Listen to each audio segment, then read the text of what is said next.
अस्सलाम वालेकुम। तो फ्रेंड्स, आज का मेरा टॉपिक यही है जो आपके सामने है। तो इसमें मैं आपको और भी इंफॉर्मेशन दूंगा। तो मेरे पास एक 12 वोल्ट की बैटरी है। आपकी किसी तरह की भी बैटरी हो या मोटरसाइकिल की हो, गाड़ी की हो, या जिस पे आप सोलर चला रहे हो, सोलर लोड चला रहे हो, या घर में किसी भी तरह का आप लोड चला रहे हो, तो उसको आप जब उसकी वोल्टेज कम हो जाए तो उसके साथ क्या करना चाहिए, आप उसका हल कैसे निकाल सकते हैं। तो मैं इस पुरानी बैटरी को मल्टीमीटर से चेक करवा देता हूँ। ये देखें, इसकी वोल्टेज 8.9 वोल्ट बता रही है, जो काफ़ी कम है। जब भी हम इसके ऊपर लोड चलाते हैं तो इसकी वोल्टेज डिक्रीज़ हो जाती है। तो मैं इसको बताऊंगा कि इसका हल कैसे कर सकते हैं आप। तो ये जो इसका सबसे पहले हम इसके ढक्कन को ओपन कर लेते हैं। ये चूड़ीदार ढक्कन है। इन सब को खोलने के बाद मैं आपको कैमरे के सामने इसको दिखाऊंगा।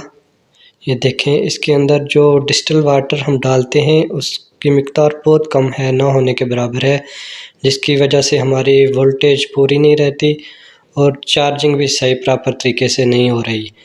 तो मैं बताऊंगा इसका हल कैसे करना है। ये हमारे पास डिस्टिल वाटर है, जो यह आपको 80 रुपये में मिल जाएगा।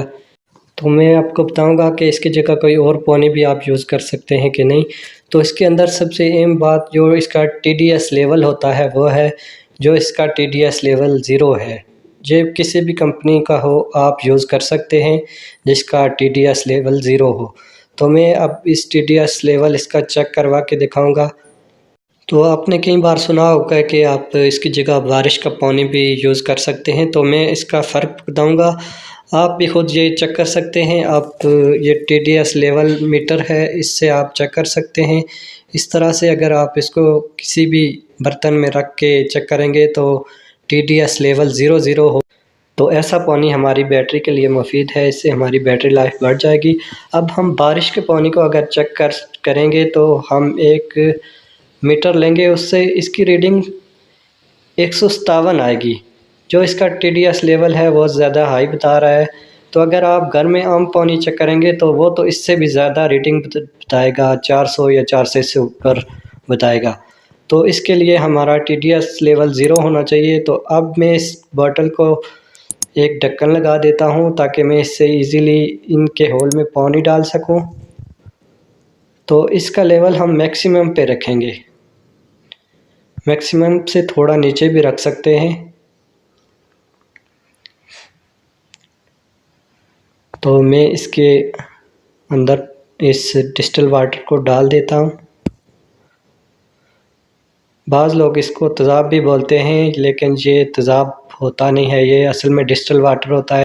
इसकी जगह अगर आप बारिश का पानी यूज़ करेंगे तो उससे आपकी बैटरी की लाइफ कम हो जाएगी।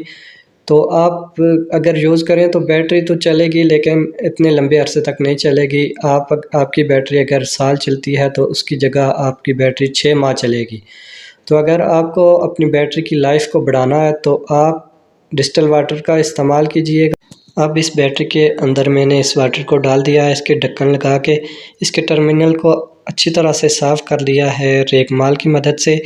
अब एक 12 वोल्ट का चार्जर है, उससे मैं अब चार्ज करूँगा इसको। जो हमारा पॉजिटिव टर्मिनल है उस पे रेड क्लिप को हम लगाएंगे